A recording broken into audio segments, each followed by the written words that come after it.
Film के start में हमें एक लड़की दिखाई जाती है जो कि उस टाइम एक मशीन के सामने खड़ी होती है। फिर वो मशीन उस लड़की से उसका नाम पूछती है कि तुम मुझे अपना नाम बताओ। तो वो लड़की यहाँ पर अपना नाम बताती है कि मेरा नाम क्लोई है, मैं यहाँ पर इसीलिए आई हूँ ताकि मैं अपनी मेमोरी को इम्प्रूव कर सकूँ। फिर अगले ही सीन में हम डॉक्टर के पास क्लोई और उसकी बहन को देखते हैं। यहाँ पर डॉक्टर क्लोई से कहती है कि एक बात पता चली है और वो ये कि आप एक ऐसी जिंदगी गुजारना चाहते हैं जहाँ पर आप इंडिपेंडेंट हो, यानी कोई भी आपको कंट्रोल करने की कोशिश ना करे, आपको इस्तेमाल ना कर सके। आगे डॉक्टर क्लोई को बताता है कि हमने एक नया सिस्टम लॉन्च किया है, ये सिस्टम आपकी बहुत हेल्प करेगा, ये आपकी सारे दिन की काम करेगा और आपकी सारी जरूरियात को पूरा भी करेगा, जैसे ही आपका नर्स हो। और अगर आप चाहे तो मैं आपको इस सिस्टम के लिए अप्लाई करवा सकता हूँ। और एक बात ये भी कि आज से पहले ये सिस्टम किसी के लिए भी इस्तेमाल नहीं किया गया, इसका पहला ट्रायल आपके ऊपर ही किया जाएगा और अगर आप चाहे तो आपको इस सिस्टम के लिए सिलेक्ट किया जा सकता है। तब यहाँ पर क्लोई की बहन उसे कहती है कि देख लो क्लोई, तुम्हारी मर्जी है, अगर तुम्हें ये ठीक लगता है तो तुम कर लो। फिर अगले ही सीन में घर के सामने दो लोग इसका वेलकम करते हैं। उन दोनों में से एक लेडी है और उसके साथ एक आदमी है, उस आदमी का नाम टॉम होता है। फिर वो लेडी क्लोई को बताती है कि इस सिस्टम का नाम एडी है और क्लोई तुम ही वो पहली लड़की हो जिस पर ये सिस्टम टेस्ट किया जा रहा है। फिर क्लोई से कहा जाता है कि तुम इस सिस्टम यानी एडी को कोई भी काम करने के लिए कहो। तब क्लोई उस सिस्टम से कहती है कि एडी क्या तुम मेरे लिए कोई म्यूजिक प्ले कर सकते हो। तब वो डिवाइस यानी एडी ऐसा ही करती है, वो म्यूजिक लगा देती है जो कि क्लोई को पसंद होता है और वो क्लोई से ये भी पूछती है कि आपको ये म्यूजिक अच्छा लगा। तब क्लोई कहती है कि हाँ मुझे ये म्यूजिक बहुत अच्छा लगा। फिर वो दोनों लोग जो कि यहाँ पर पहले से मौजूद थे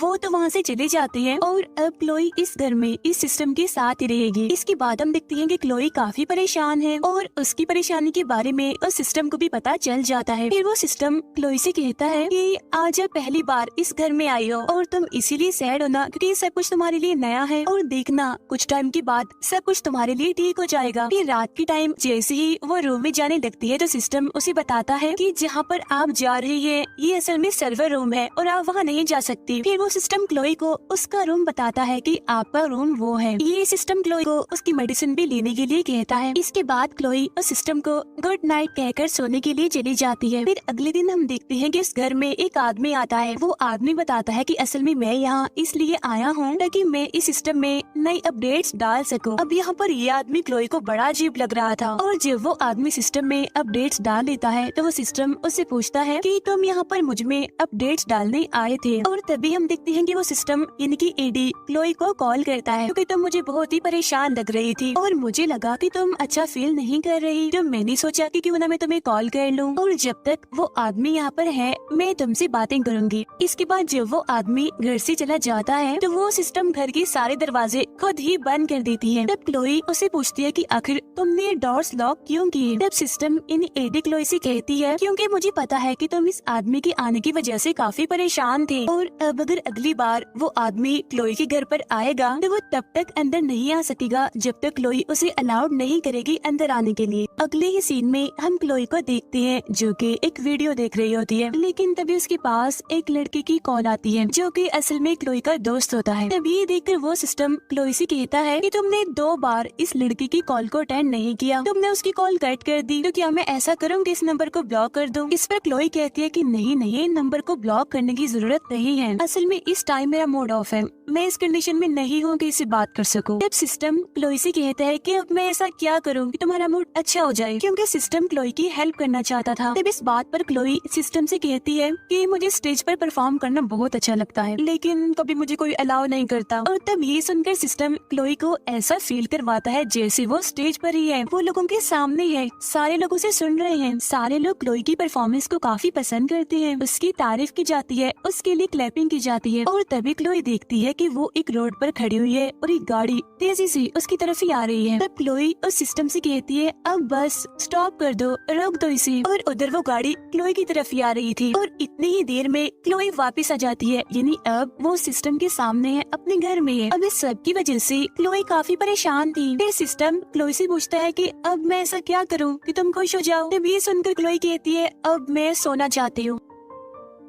अगले दिन क्लोई तैयार हो रही होती है बाहर जाने के लिए। सिस्टम उससे पूछता है, क्लोई कहाँ जा रही हो तुम? तब क्लोई कहती है कि मैं असल में रनिंग के लिए जा रही हूँ। तब सिस्टम उसे कहते हैं, अच्छा ठीक है, अब मैं तुम्हारे लिए एक रूट को एक्टिवेट कर देता हूँ ताकि तुम गुम ना हो जाओ। तब क्लोई उसे कहती है, नहीं नहीं ऐसा कुछ नहीं होगा, नहीं गुमूंगी, मैं आ जाऊंगी वापस। फिर जब क्लोई रनिंग के लिए जाती है तो उसके पास उसी औरत की कॉल आती है जिन्होंने इस सिस्टम को लॉन्च किया है। वो लेडी क्लोई से पूछती है, ये सिस्टम ठीक चल रहा है ना? तब क्लोई कहती है कि सिस्टम बहुत अच्छा है। जब क्लोई दोबारा से घर वापस आती है तो वो सिस्टम ठीक से काम नहीं कर रहा। क्लोई बार बार सिस्टम को स्लीप मोड पर लगाती है। तो वो दिखती है कि सिस्टम खुद ब खुद एक्टिवेट हो जाता है। तो वो सोचती है कि शायद सिस्टम में कोई ग्लिच, कोई खराबी आ गई होगी। जब क्लोई काम कर रही होती है तो अचानक से वो सिस्टम बंद हो जाता है। अब ये सारी बातें काफी अजीब थी जिसकी वजह से क्लोई काफी परेशान हो जाती है। अगले दिन हम देखते हैं कि क्लोई को सब कुछ ब्लर नजर आ रहा है, ठीक से कुछ भी दिखाई नहीं दे रहा। ऐसा लग रहा है जैसे उसे चक्कर आ रहे हैं। और वो डिवाइस जो कि वो हमेशा ही अपने कानों में लगा कर रखती है वो नीचे गिर जाती है। तब क्लोई बड़ी मुश्किल से दोबारा से उस डिवाइस को अपने कानों में लगाती है। फिर सिस्टम क्लोई को दोबारा से खड़ा होने के लिए कहता है, जिस पर क्लोई कहती है, लेकिन मैं खड़ा नहीं हो पा रही हूँ। सिस्टम कहता है, जो भी है तुम्हें तो खड़ा होना ही पड़ेगा क्योंकि तुम इस टाइम खतरे में हो। तब क्लोई बड़ी मुश्किल से किसी तरह खड़ी हो जाती है। इसके बाद क्लोई को छुपने के लिए कहा जाता है और सिस्टम के कहने पर क्लोई छुप जाती है। फिर सिस्टम उसे ड्रॉअर के ऊपर पड़ी हुई नाइफ को पकड़ने के लिए कहता है और तभी हम देखते हैं कि घर में एक इंसान है जिसका फेस ब्लर है, यानी ठीक से दिखाई नहीं दे रहा कि वो कौन है। फिर सीन चेंज होकर जाता है उन्हीं दो लोगों पर जिन्होंने इस सिस्टम को लॉन्च किया था। उनमें से जो मेल होता है, यानी जो टॉम होता है, उसे दिखाया जाता है। वो अपने एक साथी को कॉल करता है और उसे कहता है कि पता नहीं क्या हो गया, मैं सिस्टम से कनेक्ट नहीं कर पा रहा और मुझे ऐसा लग रहा है कि शायद किसी ने सिस्टम को हैक कर लिया है। घर में हम देखते हैं क्लोई को जो कि अपने बेड पर लेटी होती है और जब वो उठती है तो उसे कुछ भी याद नहीं होता कि आखिर कल रात उसके साथ क्या हुआ था। नहीं देर में वहाँ पर टॉम भी पहुँच जाता है जो कि सिस्टम को चेक करने के लिए यहाँ पर आया था। यहाँ आकर वो क्लोई से पूछता है कि क्या कुछ ऐसा हुआ है जिसे तुम्हें लगा हो कि सिस्टम ठीक से काम नहीं कर रहा, यानी कुछ ऐसा हो जो नॉर्मल ना हो। इस पर क्लोई कहती है कि नहीं, ऐसा तो कुछ नहीं हुआ क्योंकि असल में उसे कुछ याद ही नहीं होता। फिर क्लोई अपनी बहन को अपना एड्रेस भी सेंड करती है और अब क्लोई की बहन भी उसे मिलने के लिए आ रही है। और यहाँ पर वो सिस्टम है जो क्लोई से अजीब तरह के सवाल कर रहा है, जैसे कि वो उसे पूछता है कि ब्लड का कलर कौन सा होता है और क्या तुम्हें लगता है कि तुम जालिम इंसान हो। अब ये सवाल क्लोई को पसंद नहीं आते और वो कहती है कि मैं इन सवालों के जवाब नहीं देना चाहती। और तभी क्लोई के पास उसकी बहन की कॉल आती है और क्लोई उसे बताती है कि यहाँ पर कुछ भी ठीक नहीं चल रहा, सब कुछ गड़बड़ है, मुझे तो ये तक पता नहीं कि मैं कहाँ हूँ, यानी कि मुझे अपनी लोकेशन तक याद नहीं और अब मैं वापस अपने घर जाना चाहती हूँ। तब इस बात पर उसकी बहन बड़े ही अजीब तरीके से उसे कहती है, एक्चुअली तुम तो घर में ही हो। ये कहकर उसकी बहन हंसने लग जाती है और वहाँ वो सिस्टम भी हंसने लगता है और कहता है, पागल हो गई हो तुम, कौन से घर में जाओगी, घर में तो हो तुम। अब ये सारी बातें सुनकर क्लोई को बहुत गुस्सा आ जाता है और वो समझ जाती है कि ये कुछ तो गड़बड़ है, कुछ तो ऐसा है जो सही नहीं है, इसीलिए वो फौरन से बाहर जाना चाहती है। तब इस बात पर सिस्टम उसे पूछता है, कहाँ जा रही हो तुम अभी ठीक नहीं हो, तुम्हें रेस्ट की जरूरत है, तुम्हारी तबीयत भी ठीक नहीं, तुम जानती नहीं बाहर खतरा है,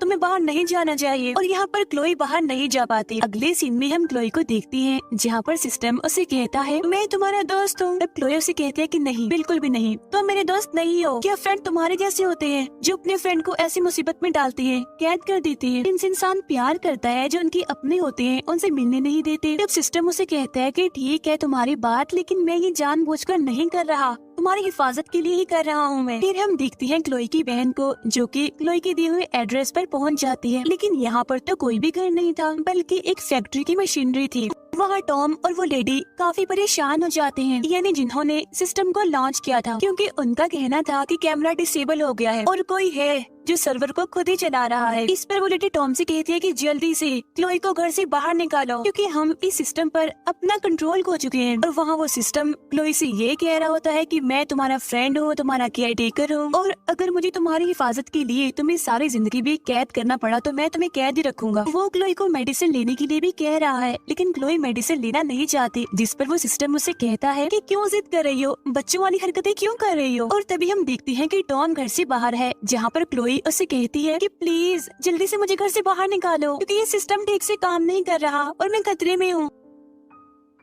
तभी टॉम खुद ही सिस्टम से बात करता है कि आखिर ये क्या हो रहा है। तो वो सिस्टम टॉम को बताता है कि असल में क्लोई को एक मेंटली डिसऑर्डर है। ये मुझे मेरी मर्जी करनी नहीं देती, ना मुझे रूम को लॉक करने देती है, ना अनलॉक करने देती है, अपनी मर्जियां करती है। यानी अगर कहा जाए तो ये अनस्टेबल है। तब टॉम उस सिस्टम से पूछता है तो फिर अब क्या करना चाहिए। तो वो सिस्टम टॉम से कहता है कि घर की नॉर्थ साइड पर आओ। अगले सीन में हम देखते हैं कि टॉम घर की विंडो से अंदर आ रहा है। आधा अंदर होता है, आधा बाहर होता है। उसके ऊपर वो विंडो आकर गिरती है, जिसकी वजह से टॉम जख्मी हो जाता है। उसके मुंह से खून निकलने लगता है। फिर वो विंडो दोबारा से ऊपर से नीचे गिरती है, जिसकी वजह से टॉम और भी जख्मी हो जाता है और यहीं पर ही उस बेचारे की मौत हो जाती है। सिस्टम क्लोई से कहता है कि प्लीज मुझे माफ कर देना, क्योंकि मैंने ये जानबूझकर नहीं किया, बस तुम्हारी हिफाजत करने के लिए किया है। तब ये देखकर क्लोई को इतना गुस्सा आ जाता है कि रूम के सारे कैमरास को तोड़ने लगती है और उस सिस्टम के पास जाकर उसे कहती है कि तुम देख रहे हो ना कि तुम क्या हो, तुम बस ग्लासेस के पीसेस हो और बस वायर्स हो, इसके अलावा कुछ नहीं। इसके बाद क्लोई वहाँ से भागने की कोशिश करती है। वो भागते भागते